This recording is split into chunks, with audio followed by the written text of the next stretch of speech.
the Mic. Local and worldwide. Interviews with athletes, entertainers, and you. A talk show that will engage, inform, and take you to the edge. Maybe even over.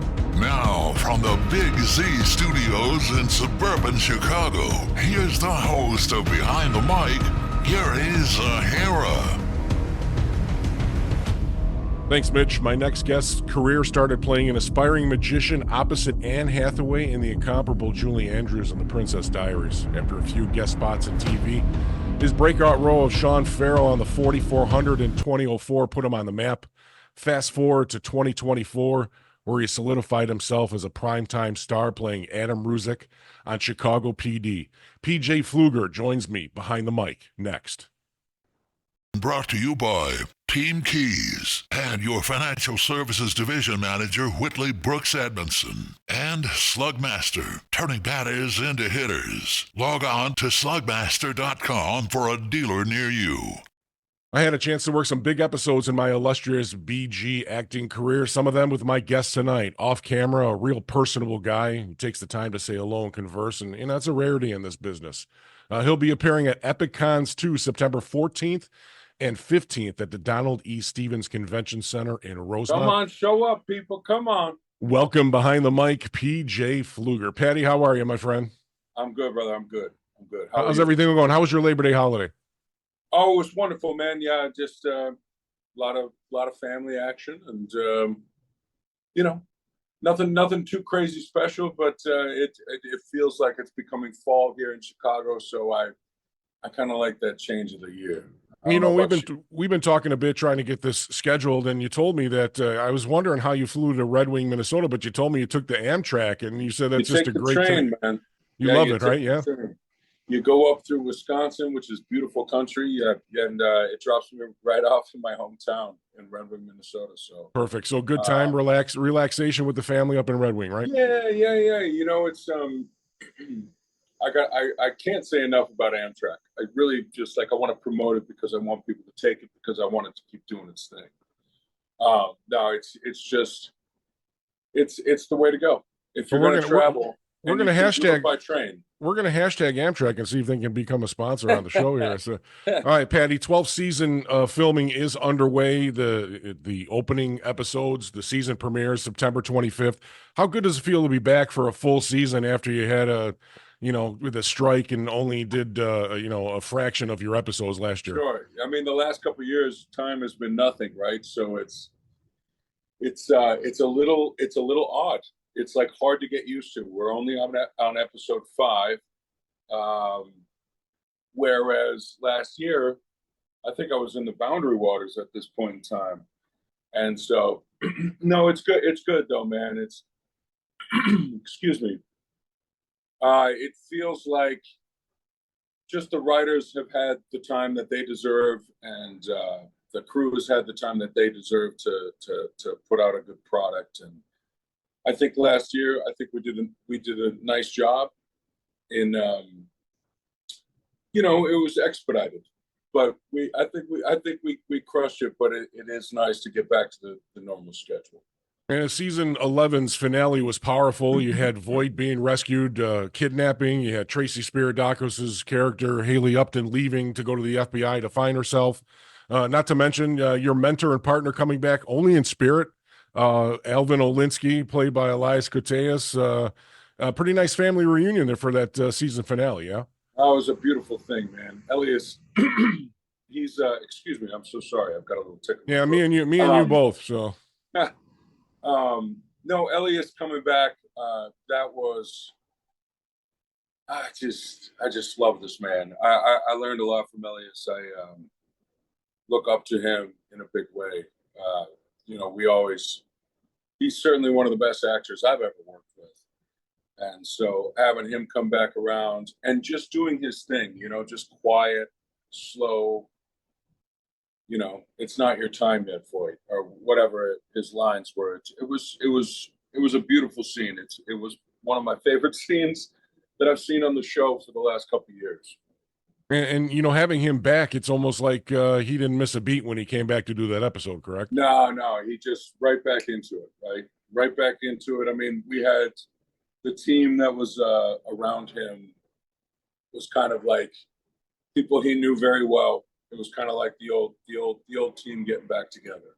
You know, I don't know So if you remember this. Back in 2014, before I got doing this stuff and getting into the background, I was doing investigative work over at Whole Foods downtown in the city of Chicago, and I ran into both you and Elias and you and him both at Whole Foods, and you guys were really, really cool. And he's such a down to earth guy. It was so oh, fun talking to you guys. he's the sweetest. He's the sweetest man. He says what he means. He means what he says. I learned a lot from him. And yeah, we lived for the years that he was here.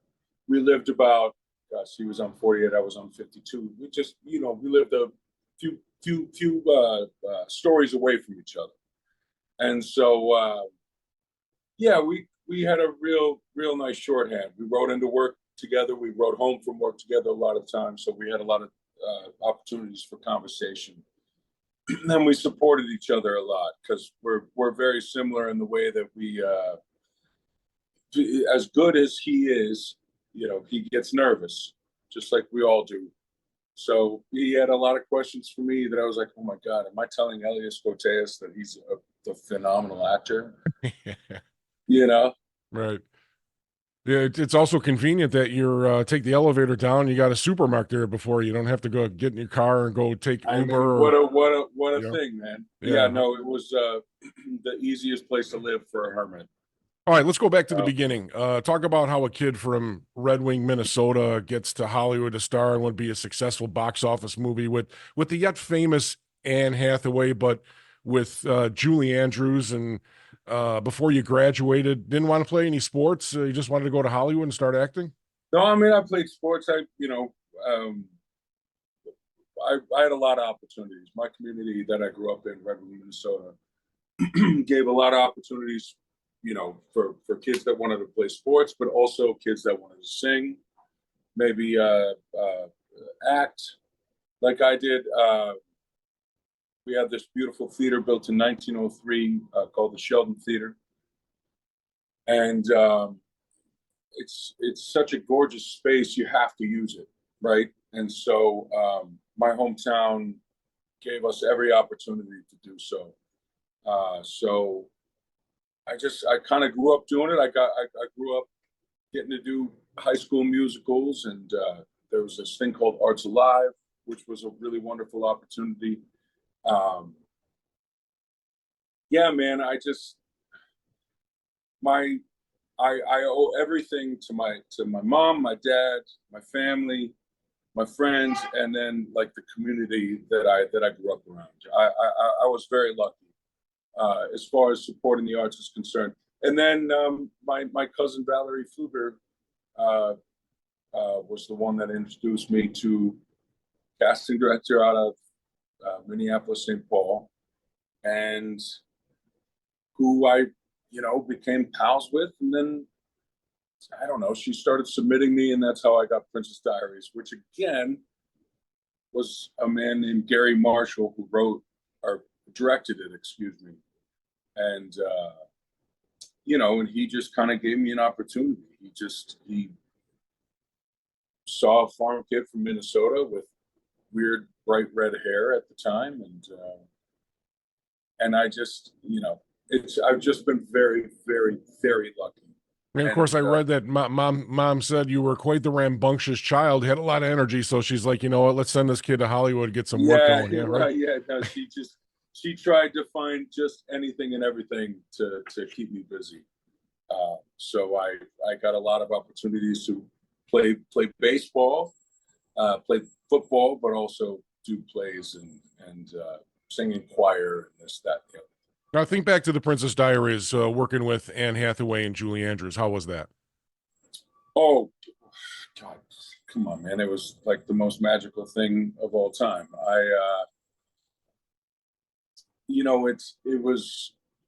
It was completely surreal because this is before social media. This was before I couldn't even conceive of what was happening. But both Anne Hathaway and Miss Julie Andrews were incredibly kind, and I think everybody was kind of having a similar moment. And so we were all kind of coming up together, and so it felt very, very much like summer camp. 3 years before your most recognizable role as Adam Ruzek, things could have been a lot different. You went out for the role of Captain America. How close were you? Oh, well, hard to say how close I was. I don't know. Gosh, I don't know. Do you remember how many you know, people? Do you remember how many people went out for that role? Or well, I know that I know who was there the day that I tested. I'm sure it was more people than I was told at the time. But you know, I don't know. Pretty cool to look back on. But I'll tell you what, Chris Evans, there was nobody else better for the role. I mean, he was the right guy then, now, and kind of forever. I don't. He's going to be hard to replace. you're going to be? And you know what? And I get to be in Chicago, so I'm okay. I'm okay with the way things worked out. Pretty interesting as the one Chicago nation and the Chicago PD fans here wondering what would your career be like if you did get that Captain America role. Yeah, well, I don't know. I don't know. It's hard to say, right? But again, and I'm not just paying lip service. I actually really, really like those movies. I think the Marvel, those people, they did right by those characters, and I think Chris Evans was hands down the right guy for that role. I was up for it for a second, but there's obviously really no contest. As I was doing some research, preparing to get you on, I found this, and I'm digging a little deep here. Any thoughts about reforming and getting your band Sleeper 7 back together? So, that the guys that I was in that band with, a lot of them were my best friends at the time. I'm still very close with. It's funny, Josh Hewitt, who was the guitarist and then became the singer. He and I were writing stuff right now. We're sending it back and forth just for fun, so we'll see. But I'm still friends with those guys, and Drew Phillips too, like one of my best friends from high school. So we still collaborate, I guess. I don't know about getting the old band back together, but Or maybe you can hook up with Gary Sinise and the Lieutenant Dan band. How about that? That'd be good. I mean, are you a singer? What do you play an instrument? I didn't to get that far. I play guitar, not well, but I do play guitar. Yeah, all right. Yeah. Well, you got name recognition now, PJ. They're gonna, record companies might give you a shot just because. Maybe I give it a shot again. I don't know. I love collaborating with my buddies from back home. I mean, again, with all these wonderful programs that you have now right at your fingertips on the iPad or on your phone, you can goof around and make yourself seem like a bigger pop star than you actually are. As we talk more about his career, we're going to go back now to the Adam Ruzek character. Describe the growth of that character from trying to earn Olinsky's and Voight's respect along with your rightful place in intelligence to Disco Bob, the miscarriage with Burgess, adopting Michaela, and then getting shot. Talk about all that and how your character has grown from all those things.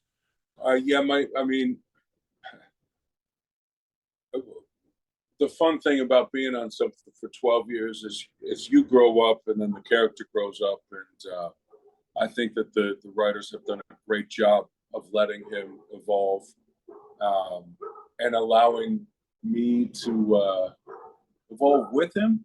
I know that sounds kind of cheesy, but I just feel like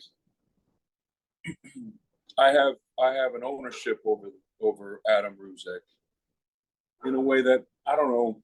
I've never been on a show for more than a decade, so I don't know, maybe it's always like this, but it sure feels special. It's very special to me. So Do you feel in tune with that character? Do you feel that you are Adam Ruzek the way I you've mean, grown? not I am, but I definitely feel like he changes as I want to change.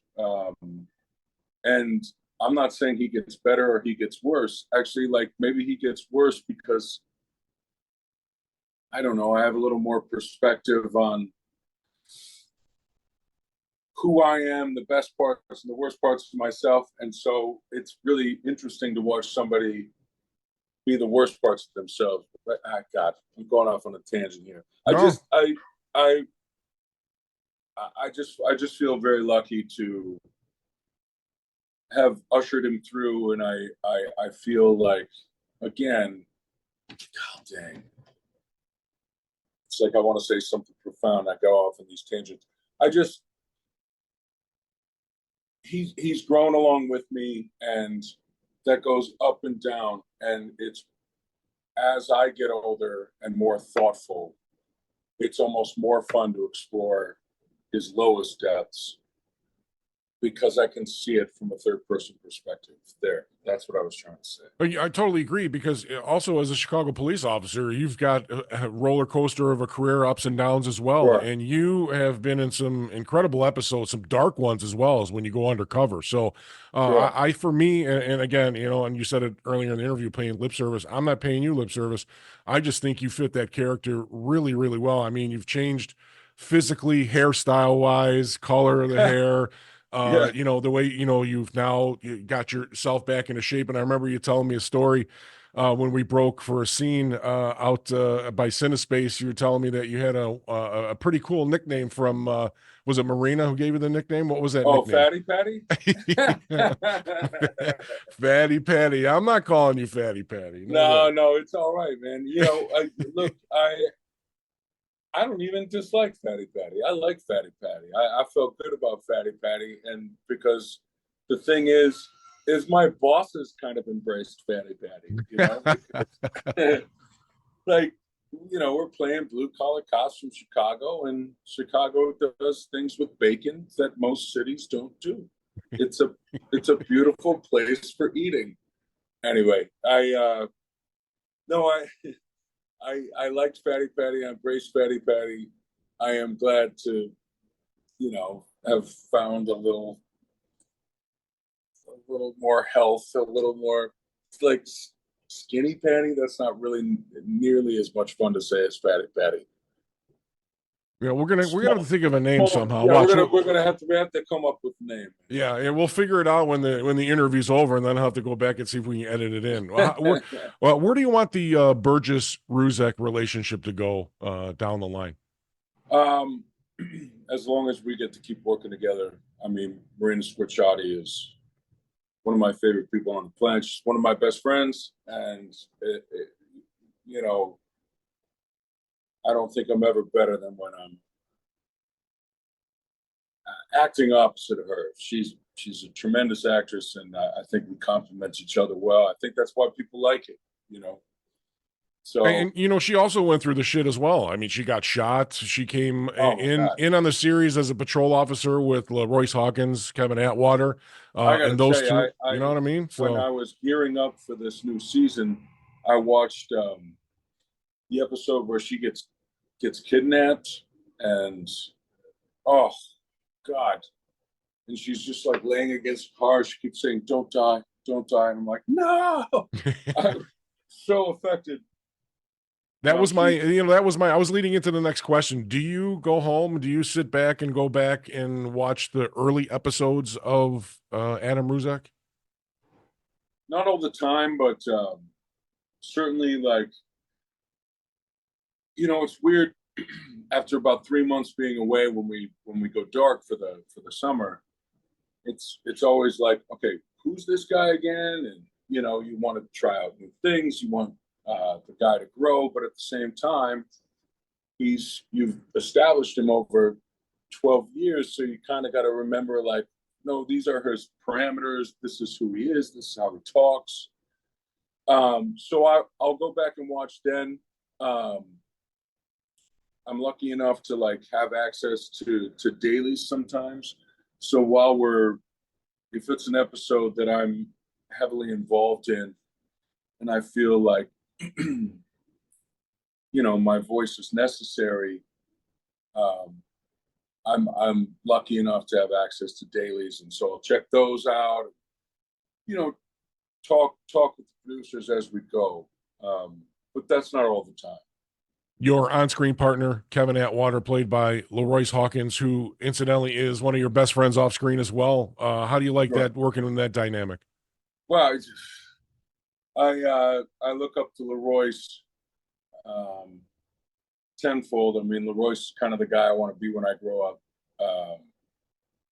He's just he's funny. He's talented.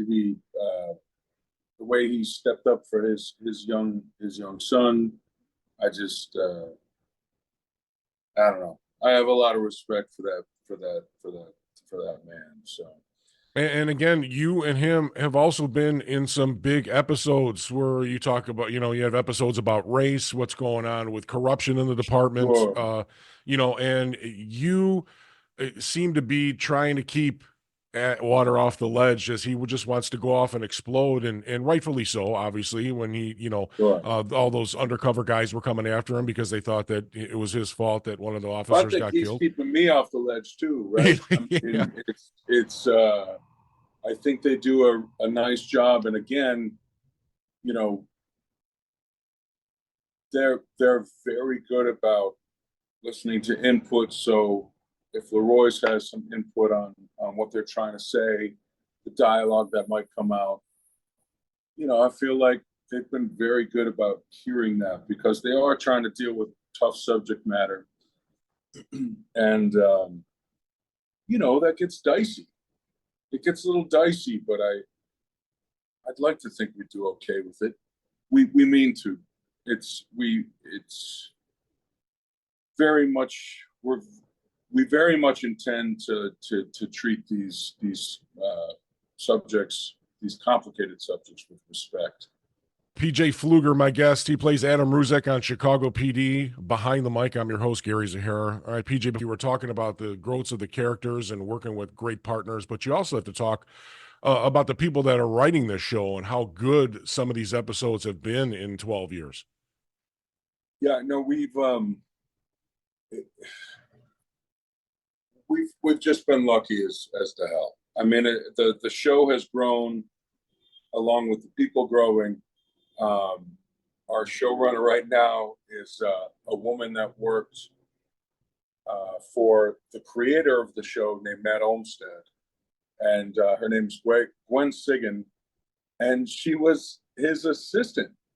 And the way that I heard it was, he kind of said, like, take a run at the script for me. And she is now the showrunner, and I was going to swear, she's a damn fine showrunner.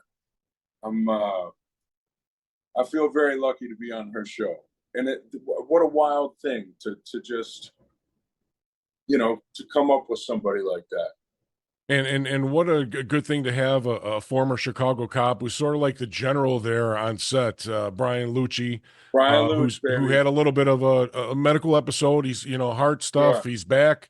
I guess I'm assuming he's on set because I saw his Instagram. He took some pictures when he was in the hospital. Talk about how Brian has helped you grow as a character as well. I'll tell you, Brian Lucci is the heartbeat of the show. We all say that. It's just the truth. He, he reminds us constantly where it's coming from. Part of the reason he had a heart attack is because he never stops. He's writing or he's on set. He won't sit down. He won't go inside. Brian Lucci is the heartbeat of the show. I just can't say enough about this guy. He's a hero of mine. I feel very lucky to know this man. September 25th is the season premieres of the One Chicago Family, Fire, PD, and Med. Adam Ruzek, PJ Flueger from Chicago PD with me here. Patty, what can fans expect from Officer Adam Ruzek in season 12 in intelligence. I don't know about Officer Ruzek. I'll tell you, the first 2 episodes, which I've seen, I'm sorry if it's a little loud right now. City of Chicago, baby. Baby, what you gonna do? No, episode 1, episode 2, I've seen both of them, or at least the initial cuts of both of them, and I think that they are. I think we're coming out the gate hot, and I'm excited for people to see it. Jason McGay in the first episode is like, he's so good in this first episode. It's fantastic. There's an exhale in this first episode that I dare the audience to notice, because it really, I feel like, sets the whole intent for the season. I'm excited. I think we're coming out the gate hot. And I think Chicago PD fans are wondering what his mental state is going to be. So I think those first 2 episodes will be key, because the guy was kidnapped. He almost got killed. Sure. Saw Alvin in a dream. Yeah, I mean, like, he's still tough as nails as always, but, there might be some damage done. As a Chicago police officer gets damage done. I mean, you listen, I mean, you hear the stories, you watch the news that's been going on, for at least for me, for the last 25, 30 years, living in the suburbs of Chicago. You see all the stuff about Chicago PD officers going through a lot of shit. So, Sure. I mean, you guys tip the cap to the organization itself by being realistic and with the writing. And of course that goes with Lucci and goes with, Olmsted and all those guys. But, you and I worked a couple episodes on PD. I got to be in a couple scenes with you. That was fun. Also, I worked on the 4400. Now, you and I didn't get to work on that, but you came back, didn't necessarily reprise your role, but you got to come back and get back on that series. How was that? Oh, it was a blast, man. Scott Peters, who created the original series, directed the episode that I came back on. I knew that they were doing it in town in Chicago, and I just kind of want to do like a little, I don't know, like play like a 7-Eleven attendant or something, just something simple. And they had me come back as a cult leader. And, it was really fun. I got to work with Scott. He directed the episode. I don't know if it was very good on my part, but it was a really good time. The 2 young women that I worked with on the show were both very, very talented. And I had just a really lovely day. And I got to run into some friends that I had worked with on the Chicago PD crew. I can't, I just know you as Ruzek. I'm not a Princess Diaries guy, so I didn't go back that far, but I've just known you as Adam Ruzek. I just can't picture you as a cult leader. That just doesn't make any, you know what I mean? So, they put a beard on me. I had long hair. Were you like a David Koresh with glasses? Is that what you're doing, or? On a little bit, yeah. Oh. A little. No, it was really fun. I looked like that NXIVM guy. What's his? It was. I looked creepy as hell. I'm not gonna lie to you. Pretty scary stuff. All right. What's the best advice you've gotten? This is a 2-part question for you. Best advice you've gotten personally and professionally in your life? You mean? Oh, wow, God, that's a hell of a question. Best advice growing up, and then when you get in your career into Hollywood, what's the best advice you gotten professionally? Well, I'll tell you, the best advice that I got growing up was always from my father. I don't know if it was like one moment, one word, one sentence, as much as it was just him kind of, you know what I mean? Like when somebody just kind of reminds you what's real. I don't know. It was always my dad. Just kind of telling me to, like, hey, slow down, or hey, show some kindness, or hey, you're getting ahead of yourself. He just always had this ability to, and maybe because we reflect each other, we're very similar. But he always had this way of kind of bringing me back down to earth, So I don't know, again, if it's one moment in time, one thing said. It's just just him being there and his words of wisdom here and there when I needed it. As far as, did you say career-wise too? Yeah, career, professional, yeah. Huh. I don't know if that's one thing. I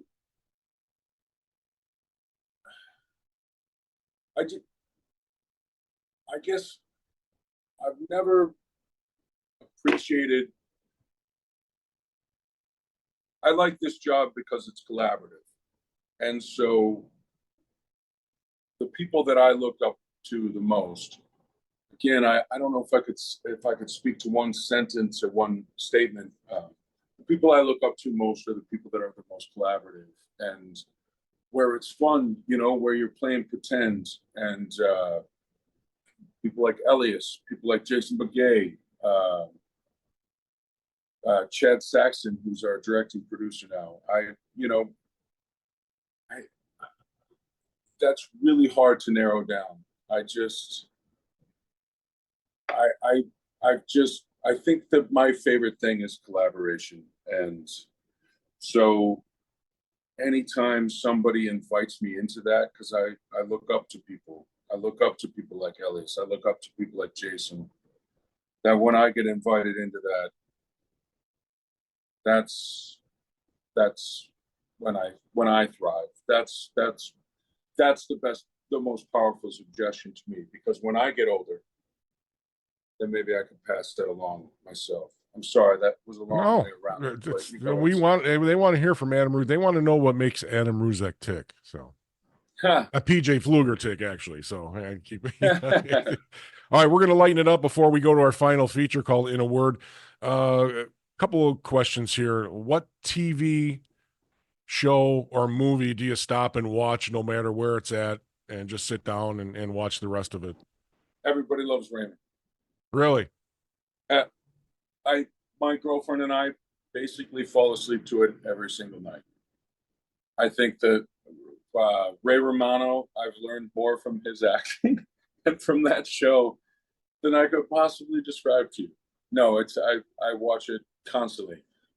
Also, we're on a Golden Girls kick right now. No way, really? Oh my God. Golden Girls, and then before that, what we call it the Huxtables now. Just calling it the Cosby Show. I don't know. It's a little controversial, but the Cosby Show. Oh my God. I don't know why. Like, I'm not good at comedy, but I learned way more from sitcoms and comedies than I do from dramas. Strangely enough, I don't know why that is, but maybe it's because I'm terrible at that stuff. What about movie wise? What do you stop and watch if it's in the middle or toward Braveheart? Braveheart. Well, Braveheart. It's like, Braveheart's on like every weekend. Braveheart. What's that Brad Pitt movie? Troy. Oh, Troy's on all the time. It's like Braveheart, Troy, the prison escape movie. What the hell's that called? What is wrong?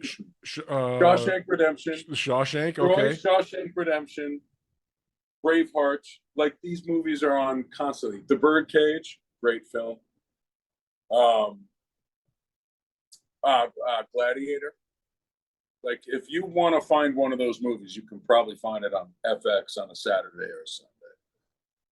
Interesting. Wow, that's interesting. No Beverly Hills Cop, no Indiana Jones, no Jaws, no Godfather. Oh God, Indiana Jones! Come on, man. Okay. Godfather's my favorite. Godfather's my favorite movie. So the best movie, hands down, best mafia movie ever made. No question. I'll tell you what, Braveheart made me. This is why I'm doing what I'm doing. Saw it in 7th grade, and I was like, my heart exploded, and I was like, well, that's what I'm going to do. And I've been acting, but Braveheart was really what pushed it over the edge for me. So if you get an opportunity to maybe act in one of those type of movies that either they want to remake or they want to do a type of that movie, you want to throw your hat in the ring and go and audition for it? You mean like wear a kilt and wield a sword? Yes. Patty, I don't know if I could handle you in a kilt, brother. So yeah, listen, man. I own 3. Get out of here, seriously? Oh my God. 3. Oh. I'll tell you what. And Reem lets you wear those. Does Reem like you wearing those kilts? Yeah. Oh my God. Hell yeah. Hell oh yeah. Oh God. Oh boy. No. Yeah. Of course. The thing is, you can't wear underwear because then it's a fucking skirt. That's what the Scots say. That's good. That's good. We're going to take another time out. We're going to come back and play In a Word with Chicago PD's Adam Ruzek, PJ Flueger behind the mic. We're coming back right after this. Brought to you by Team Keys and your financial services division manager, Whitley Brooks Edmondson, and Slugmaster, turning batters into hitters. Log on to slugmaster.com for a dealer near you. Welcome back. Final segment here on Behind the Mic. PJ Flueger, who plays Adam Ruzek on Chicago PD, is joining me behind the mic. I'm your host, Gary Zahara. All right, PJ, we do a little feature here with everybody who comes on the show. We play In a Word. If I'm going to give you a name, a phrase. If you can answer it in a word, fine. If not, elaborate as much as you want to, all right? Okay. All right, buddy. In a word, PJ Flueger, the city of Chicago. Big. I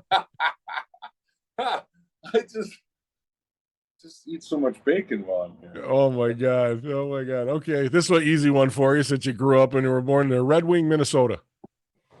Home.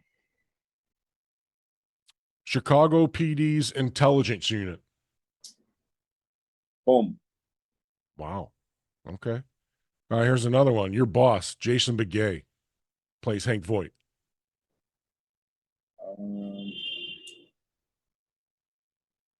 Now, I know you can't answer that in one word. There's no way you can do that in one word.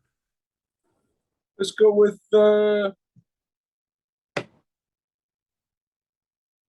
mentor. How's that? Jason Begay, mentor. And I tell you, and we talked about this, and I'm a big NYPD Blue is one of my favorite, is the all-time police drama favorite for me. And he was on an episode as a package delivery rapist. And his voice, he was also in G.I. Jane with Demi Moore. And his voice, like the voice of Hank Voight, fits his character. He injured himself, and that's why his voice sounds like it. If you go back and read the news, he got injured, I don't know if during a movie or sports or something, but his voice sounded a hell of a lot different back then than it does now. And I think, and this is my opinion, hope he doesn't get mad, I think that if it was regular Jason Begay's voice from NYPD Blue and G.I. Jane, I don't think it would encompass the Hank Voight character. That raspy Chicago, pissed off, doesn't take any shit kind of voice, it fits his character perfect. Do you agree with that? Well, that is his character. He doesn't take a lot of shit, that man. But I don't disagree. I mean, it's a powerful tool that that raspy voice is very powerful for Voight. Though I will say, I mean, just that man's energy is of a gruff leader. So I don't see anybody. I don't see anybody else leading the intelligence unit. I really don't. No offense to you or Kevin. You know what I mean? No. Yeah, I couldn't agree more. I'm lucky to be a part of Jason's show. That's how I feel about it.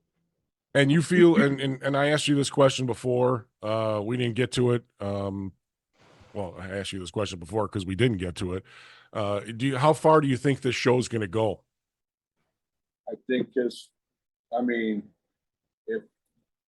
NBC wants us, if Wolf wants to keep going, if Jason wants to keep going, I think it goes until they say yes or no. I don't like we were just saying. I don't think it's Jason's show. I don't think it's a show without him. So as long as Jason wants it to go and they want to keep us on the air, I think we're set. PJ Flueger joining me on Behind the Mic. We are doing In a Word. PJ, all right, since you're from Minnesota and I'm from Chicago, I'm giving you this one. In a word, the Packers. Neighbors. That was how nice is that for a response Oh yeah, from a boy that should be celebrating the Vikings? No, you know what? You and I have talked about this a couple of times. If the Vikings are playing the Bears, I go for the Vikings. If the Bears are playing anybody else, I go for the Bears. If the Bears are playing the Packers, I go for the Bears. If the Packers are playing anybody else, I go for the Packers. It's a neighborly thing. Boy, oh boy, just a I bad know. word. Yeah. I Have you know. been Have I you been know. to a Bears game in your 12 years here as a transplant in Chicago? Yeah. I've been to 2 or 3. Yeah. Okay. All right. All right. They In a didn't word, win. PJ Flueger, in a word, Hollywood. Oh, yeah. Yeah. Yeah, Sorry. that's it, right? Okay.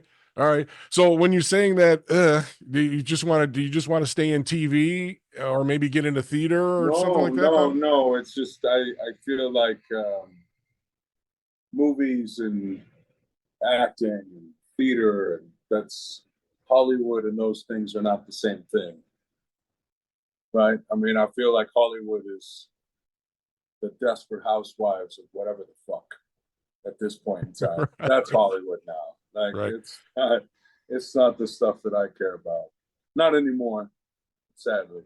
Last question for PJ Flueger, in a word, here on Behind the Mic. All right, PJ.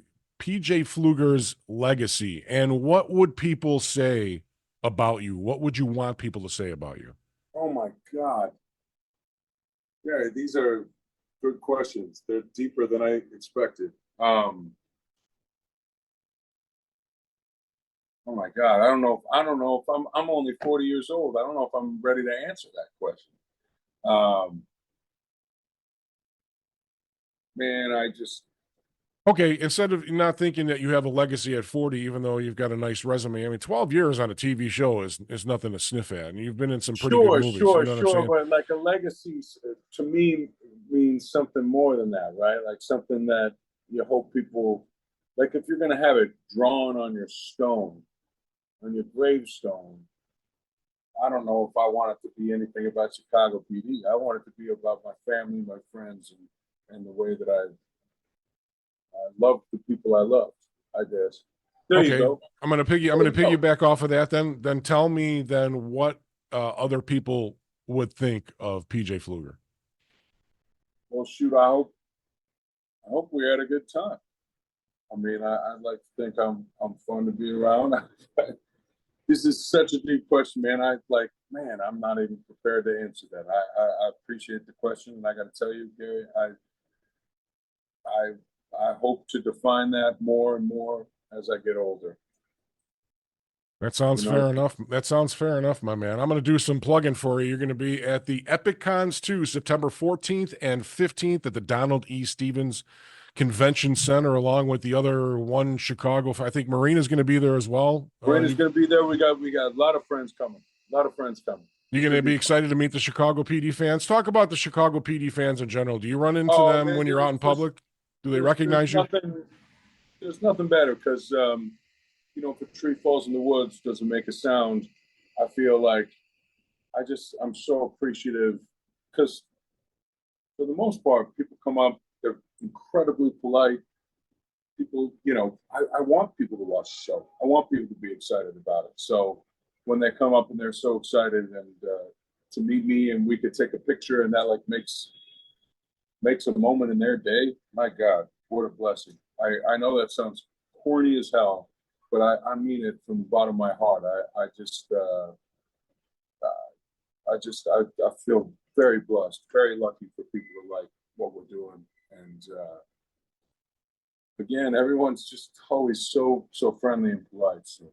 Yeah, and of course, when you go out, you want a little bit of anonymity and some privacy. But do people recognize you right away when you're on the street, when you go out, restaurants? It depends on where you are. I mean, Chicago, you're in context, so it makes more sense to people. But I'll tell you what, my girl and I, more and more when we travel, like Italy's like my favorite place on the planet, and it plays there a lot. So like people will come up in Italy, man. In Italy. That's wild, man. Chicago PD, far-reaching, and yeah, I remember. And we talked when you talked to me about the Weight Cool protein supplement. I appreciate that. It worked. Obviously, it's working for you. Sure. It's good stuff. But I remember also you talking about Reem when you were with her. This was a couple of years ago, and it's so good to see that you're happy and things are going well. Oh man, I'm Good, good luck to you guys. I hope you guys do I jinx it here by asking you? Is there going to be a like an announcement soon, or should I just shut up?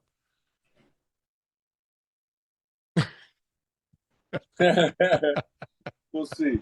She's like, is she listening? Is she there on the couch? Okay. All right. I thought maybe she'd come sneak in and wave and say hi or something like that. Okay. Thought about it. Hey, Hold PJ. On, one second. We're talking about you. You come say hi. Say hi to the Chicago PD fans. She's She's half naked right now. Oh, okay. Well, that's it. Yeah. YouTube will knock me. Yeah. Which everybody would love, I'm sure. But what's happening? What'd you do to the camera? What are you doing? What happened here? Well, we'll have fun. My stuff anyway, right? My editor's gonna have fun with this. Here, my friend. That's good. September 25th, 9:00 Chicago time, season 12, episode 1, Chicago PD, season premiere. PJ Flueger, Officer Adam Ruzek, man, thanks for joining me, bud. It's pleasure talking to you. Thanks for staying in touch. Thanks for being cool to me on set and working with me. And listen, we Bears game, Hawks game, or whenever you come out here to Naperville, hook me up. We'll do some dinner, and continue success to you and everybody on Chicago PD. We'll see each other soon, my friend. Thank you. PJ, take it easy. PJ Flueger, Chicago PD's Adam Ruzek joining me. He'll be at Epic Cons September 14th and 15th at the Donald E. Stevens Convention Center in Rosemont. Get your tickets at epiccons.com. Maybe Ticketmaster, or just go down to the convention center and get your tickets there. Should be a great time. Like I said, September 25th, season premiere. Season 12 already for Chicago PD. Cannot believe that. I'm going to come back with some final thoughts right after this. Brought to you by Team Keys and your financial services division manager, Whitley Brooks Edmondson, and Slugmaster, turning batters into hitters. Log on to slugmaster.com for a dealer near you. Once again, big thank you to PJ Flueger, Adam Ruzek on Chicago PD for joining me here on Behind the Mic. Epic Cons 2, September 14th and 15th at the Donald E. Stevens Convention Center, epiccons.com. Go down to the convention center. Ticketmaster, get your tickets. It's going to be a great time. All One Chicago people are going to be there. His partner in crime, Marina Scorsati, is going to be there as well. So that should be a good time. And also the season premiere, season 12, if you can believe it, for Chicago PD, episode 1, September 25th, 9:00 Chicago time here on NBC. We took a few days off for the holidays. It's been great. The summer concert series, went to go see Styx and Foreigner. Hell of a concert. Was more impressed with John Waite, 72 years old. This fucking guy still kicks it. It was a great opening act, and Foreigner and Styx, no slouch at all. Highly worth the money. Great to be there in our VIP section again, as usual. The annual trip down to Credit One Amphitheater. And then this last week, we went to go see Jeff Dunham in Hammond, Indiana. Interesting show. I didn't think I'd be going to see some puppets and some Muppets, but, Red turned me on, so I went to go see it. It was funny. Funny show. I like Ahmed, but I think the best character he has is Peanut.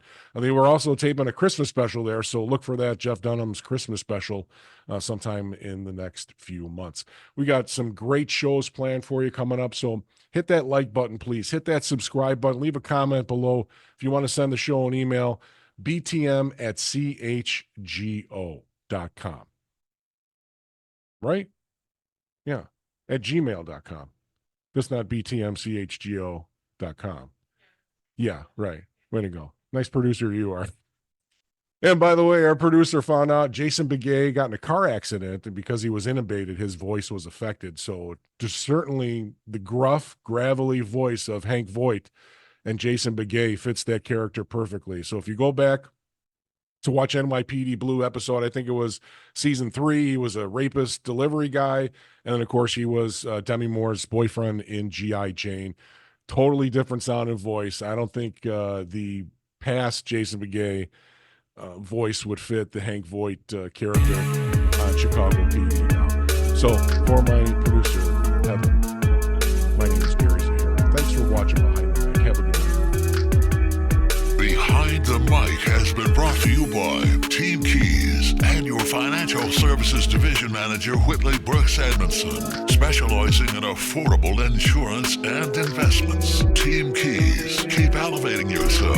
Call 248-403-0919 to book your appointment. And Slugmaster, turning batters into hitters. Log on to slugmaster.com for a dealer near you.